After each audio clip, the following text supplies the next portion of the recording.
بھول کر کھانے اور پینے سے اور جمع کرنے سے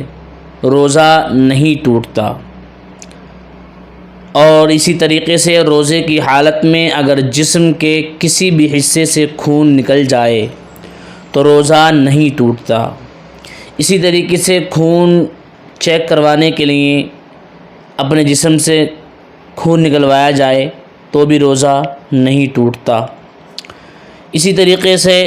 اگر دانت سے خون نکلا لیکن حلق سے نیچے نہیں اترا تو روزہ نہیں ٹوٹے گا، لیکن اگر دانتوں سے نکل کر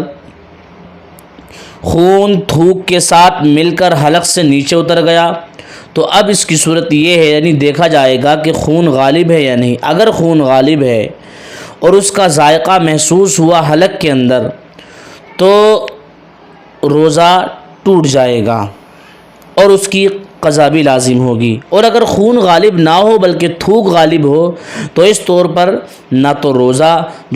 ٹوٹے گا۔ اسی طریقے سے روزے کی حالت میں انجیکشن لگوانا، یعنی اگر بدن پہ کہیں بھی بدن کے کسی بھی حصے میں درد ہے، اس درد کو دور کرنے کے لیے تکلیف زیادہ ہو رہی ہے تو اس صورت میں انجیکشن کا استعمال کیا جا سکتا ہے۔ وہ انجیکشن اب نس کے اندر لگے یا وہ گوشت کے اندر لگے یا وہ پیٹ کے اندر لگے، کسی بھی صورت میں روزہ فاسد نہیں ہوگا، روزہ باقی رہے گا۔ اسی طریقے سے بندہ بھول کر کھا رہا ہے، پی رہا ہے تو بھی روزہ باقی رہے گا، یاد آنے پر فی الفور اس سے ہٹ جائے، کھانے سے رک جائے، اور اگر یاد آنے پر کھا رہا ہے یا کسی نے یاد دلایا پھر اس کو یاد نہیں آ رہا تو روزہ ٹوٹ جائے گا، اور یاد آنے پر پھر بھی کھا رہا ہے تو بھی روزہ ٹوٹ جائے گا۔ اسی طریقے سے سوتے ہوئے میں، اسی طریقے سے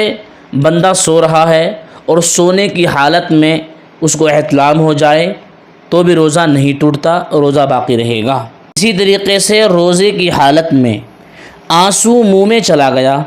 اور نگل گیا، اگر وہ آنسو قطرہ دو قطرہ ہے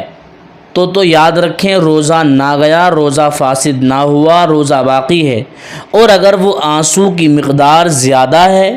اس کا مزہ، اس کی نمکینی منہ کے اندر محسوس ہو گئی تو یاد رکھیں روزہ جاتا رہے گا۔ اور یہی حکم پسینے کا بھی ہے۔ پسینے کا اگر منہ سے آ کر کے اوپر سے وہ پسینہ ایک دو بوند منہ میں چلا گیا اور اس کا مزہ معلوم نہیں ہو رہا تو روزہ نہیں ٹوٹے گا، اور اس کا مزہ معلوم ہو رہا ہے تو روزہ ٹوٹ جائے گا۔ عورت کا بوسہ لیا یا اس کو چھوا یا مباشرت کی یا گلے لگایا اور انزال ہو گیا تو روزہ جاتا رہا، روزہ ٹوٹ جائے گا۔ اور عورت نے مرد کو چھوا